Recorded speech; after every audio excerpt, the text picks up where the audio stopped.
Hello and welcome to India Tonight. I'm Karan Thapar. A political biography of Benazir Bhutto published next week claims she was involved in clandestine, if not illegal, nuclear and missile exchanges between Pakistan and North Korea. It also suggests that Pakistan had a nuclear bomb perhaps as far back as 1977. To discuss these astonishing claims, I have the author of Goodbye Shehzadi, the London-based Indian journalist Shyam Bhatia. Shyam Bhatia, next week your political biography of Benazir Bhutto called Goodbye Shehzadi will be published. It contains amazing revelations which, if true, are simply breathtaking. Let's start by talking about them. You claim that in 2003 at her home in Dubai, she told you that roughly 10 years earlier in 1993 when she was Prime Minister, she had acted as a sort of female James Bond by being a courier to carry scientific data about uranium development to the North Koreans in the deep pockets of her overcoat and returned with the disassembled parts of a no-dong missile in the same pockets. Tell me the story as you remember it. I was as astonished, Karan, as you seem to be by this. But Benazir, who I've known for some 34 years, we were friends. We had remained friends over this period. And she, when I last saw her in London, before that famous 2003 trip, she said to me, why don't you come and stop over in Dubai when you're next in the region? I used to go, I still do, to the Middle East. So I took her up on it, because she rang up again to ask. And she had a very specific agenda in mind. She wanted to tell me about her role in getting relevant missile technology for Pakistan. And the words she used were very significant. She said, everyone knows that my father, Zulfikar Ali Bhutto, was the father of the nuclear program. I am the mother of the missile program. So she actually asked you to come to Dubai, presumably, so she could tell you this incredible story. Yes, we spent the whole day talking. We had lunch and dinner, and the children floated in and out of our home. And some parts of this interview were taped and some parts were not. The bit about the missile technology that she said she'd got from Pyongyang in return for giving them uranium enrichment technology was off the record and not to be revealed in her lifetime. That, in a sense, is one of the problems. You have no tape recording of this sensational disclosure, nor do you have any notes. If tomorrow her husband were to turn around and say that this is nonsense, what would your defense be? Well, in 2004, I followed up this conversation of a few months earlier. Again, at her request, we met in London and we discussed the nuclear program. Now, all that part of the interview, which is a long, long interview, was recorded. But before we started, and again on the record, I said to her, Benazir, do you remember we talked about your role as a mother of the missile program, and you asked me to keep confidential what you said had been your role in taking uranium enrichment technology to North Korea in return for getting their missile technology. And she got very flustered and she said, yes, yes, symbolically, symbolically. And that is as far as she's prepared to go. But as far as I was concerned, that was an on-the-record confirmation of our earlier conversation. Except that that might be an interpretation, because as you say in your book, she actually refused to confirm 6 months later the story she told you in Dubai.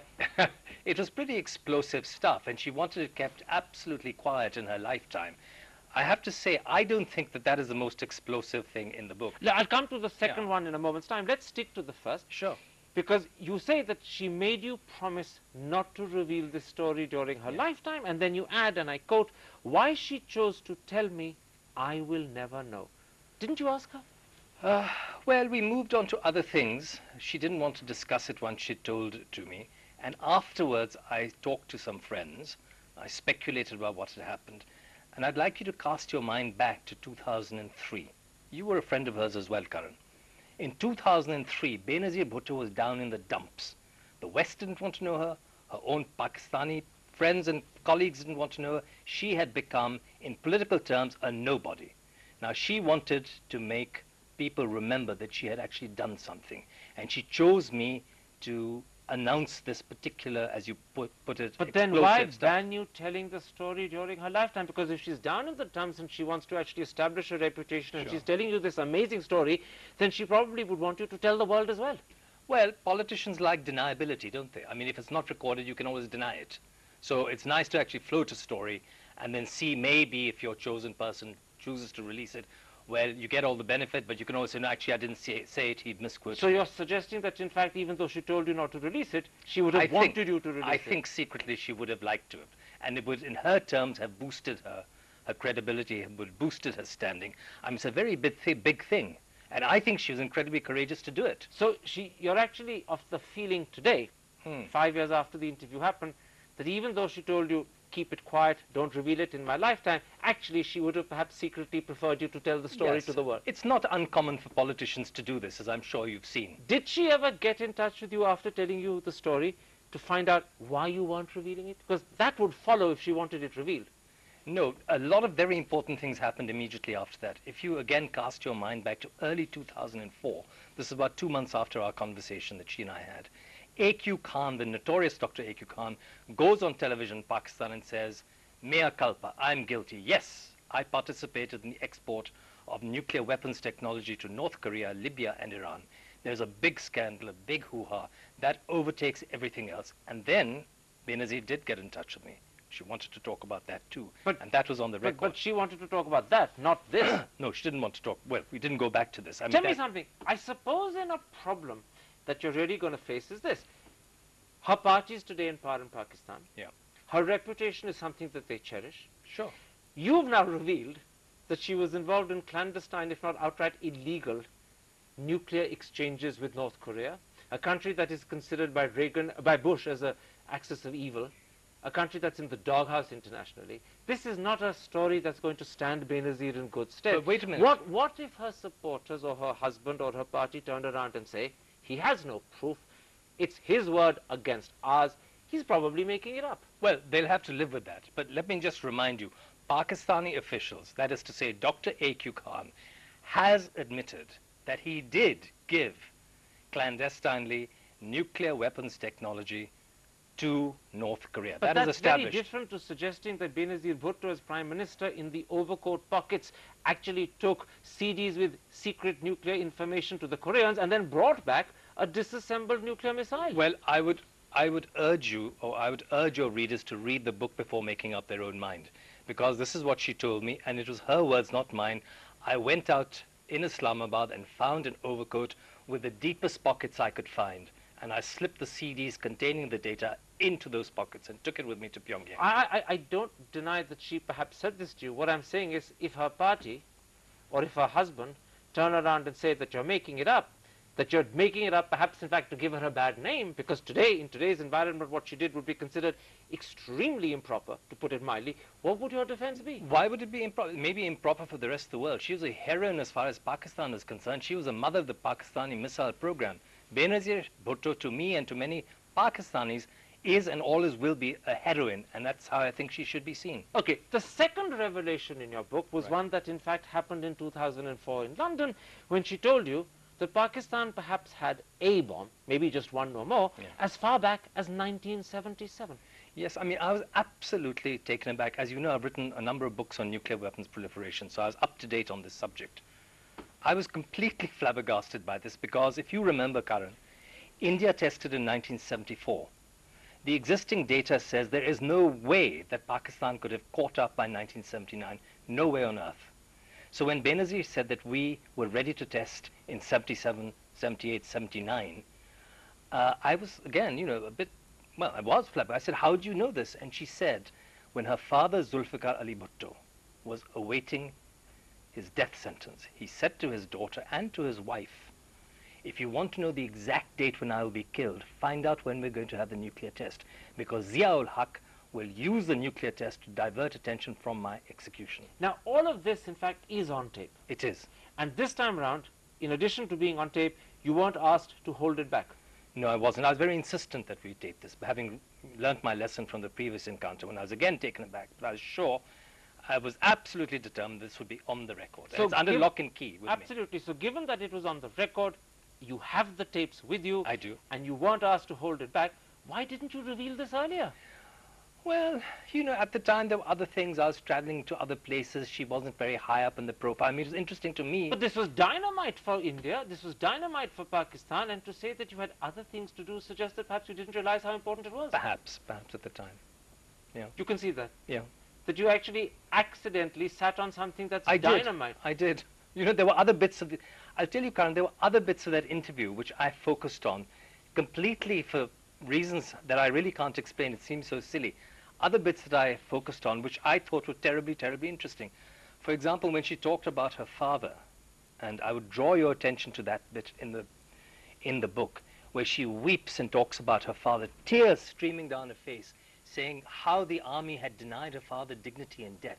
So again, I was totally ignorant of this. I said, why, how? I read this book and I was so stunned by this revelation that Pakistan perhaps had a bomb as early as 1977 that I said to myself, surely you have written about it. So then I did a search on the net and I discovered that in fact in March 2004, which is when I assumed this interview happened, you did a series of 5 articles based on interviews with Benazir for rediff.com. One of those does mention this revelation, but it gets the date wrong. That article in rediff.com says that Benazir told you Pakistan had a bomb in 89, not 77. Well, they certainly carried out a cold test in 89, actually in 87. Maybe I got the dates wrong, but what is on my tape and what I've gone back to her on tape and what she has repeated and confirmed, and I would like to draw your attention to what she said. When her father was awaiting his death sentence, he said, if you want to know when I'm going to be executed, go and find out when Zia is going to carry out a nuclear test. I understand. Okay, wait. So Benazir then goes to Munir Ahmed Khan, who's the chairman of the PAEC, a very conservative gentleman, not given to hyperbole, and says, Dr. Khan, my father says, when are you going to test? And Khan says, Dr. Munir Khan says, tomorrow, day after, next week. It never actually happens. So the conclusion is they had a device then, maybe not their own, maybe gifted to them by the Chinese. Absolutely. But you're accepting that you should have perhaps written about this earlier, that you didn't perhaps realize how important it was. And you're also accepting that that date, 1989, in the Rediff interview was a mistake. It may have been a typo. You know. It may have been a typo or a mistake. 79, 89, yes. I mean, a typo or a mistake. Yeah. All right, let's take a break. I want to come back and talk about the rest of the book, because although it may not be dynamite like these 2 revelations about Pakistan's nuclear prowess, it is nonetheless extremely interesting. We'll be back in a moment's time. See you after the break.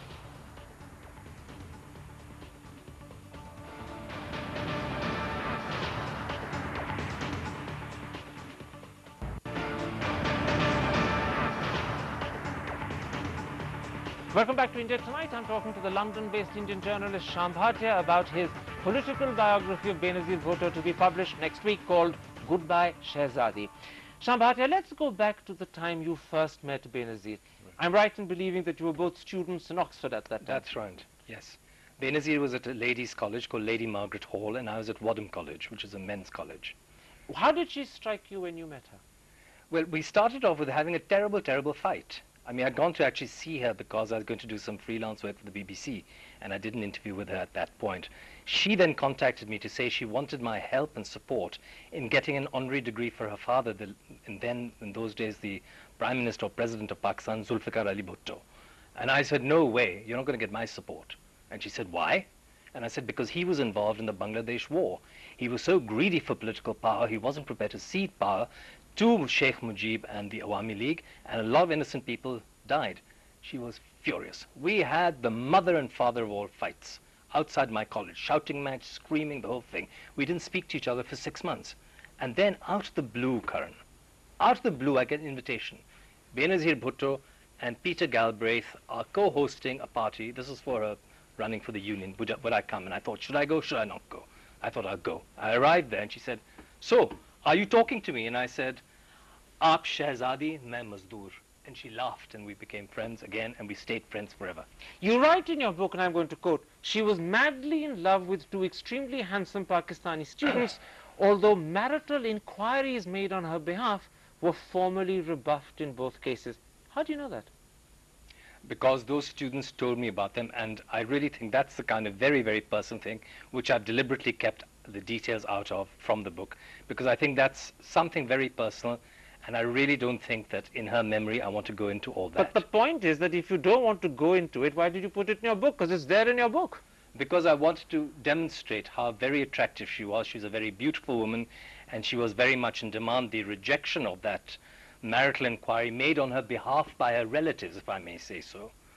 Can you be certain that this is an accurate story told to you by these 2 students? After all, she was the Prime Minister's daughter, it would have been to the advantage of any Pakistani student to claim that Benazir Bhutto is chasing him. How do you know that they weren't She wasn't telling a well, yarn? no one wanted the responsibility of dating the Prime Minister's daughter.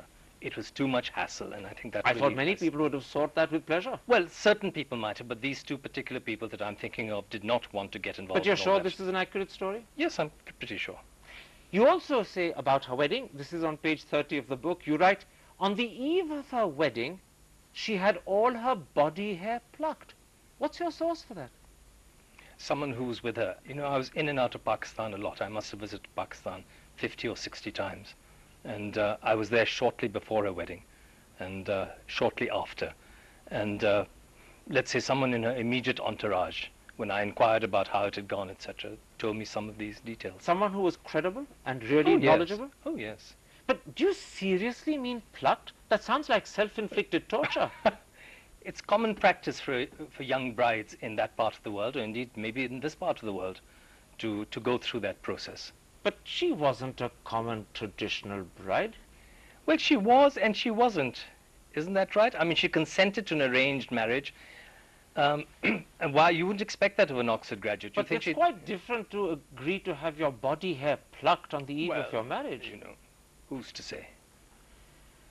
I suppose what I'm suggesting is that alongside these devastating nuclear revelations which we discussed in part one, there are parts of your book that come across to the reader as if you're, forgive me for being a little blunt, purveying gossip. For instance, on page 3 you say that in 1994, when she was Prime Minister, she made a lengthy journey to Bangladesh purely to seek the benediction of a holy man in her fight against political enemies. You say the holy man gave her a charm and a magic word which she had to repeat 250,000 times. How do you know that?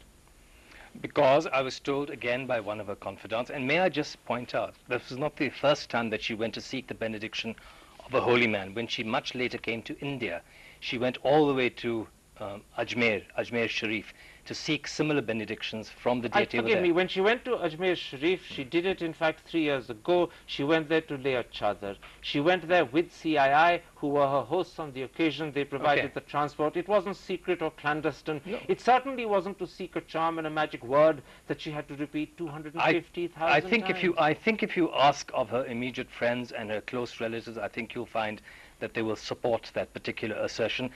Karan, I think you're, if I may, with respect, point out, I think you're running away from why I was trying to put these details in. I was putting these details in to provide a human side to a woman who had been twice Prime Minister of Pakistan.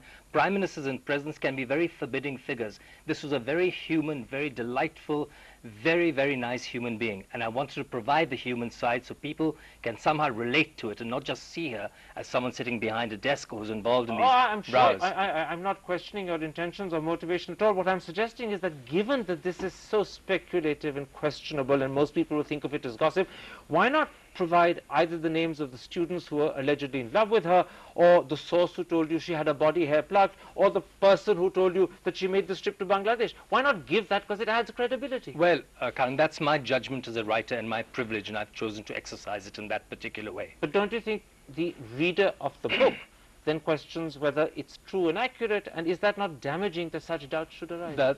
That's up to the reader. I think the reader who buys the book should make up his own mind after reading the book. One other question then. This is a political biography. Yes. And yet you include in it what you yourself called scurrilous rumor, that Bhutto's mother was the devoted partner of Motilal Nehru and the real mother of his only son Jawaharlal. After calling that item scurrilous, why include it? Because a lot of people in Pakistan, well, a lot of the military establishment chose to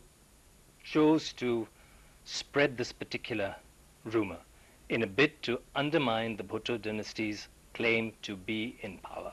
So I thought it was important to report that.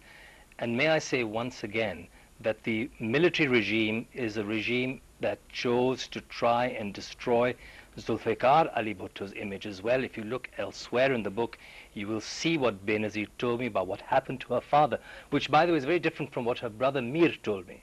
Mir said his father's skull was cracked before he was hanged. Benazir told me, with tears streaming down her face, how her father was stripped. His corpse was stripped and he was photographed. There's no doubt that you knew her well and your intentions are honorable, but what if her supporters or her husband, reading the controversial nuclear revelations which we discussed in part 1, or reading these other references to her in part 2, were to turn around and say, this is a book that is sensationalizing, this is a book that's based on unprovable conversations, and therefore they become critical of you? I've got 4 hours of taped conversation with Benazir, which covers some of these, but not all of these Will you topics. publish them and release them? They're certainly accessible. They're under lock and key, I might add, at the moment. But what I would say to Benazir's most devoted supporters is that I thought of her as a heroine. I thought she was a great and gracious lady, and I've tried to give a human dimension to her face, and I hope the book will be seen in its entirety in that way, as a sympathetic portrayal of a great lady. Shyam Bhatia, thank you very much indeed. That was Shyam Bhatia, Indian-born, London-based journalist, on his political biography of Benazir Bhutto, Goodbye Shehzadi, published next week, and I can assure you it's going to create quite a storm. Well, if you have been, thanks for watching. Goodbye. Good night.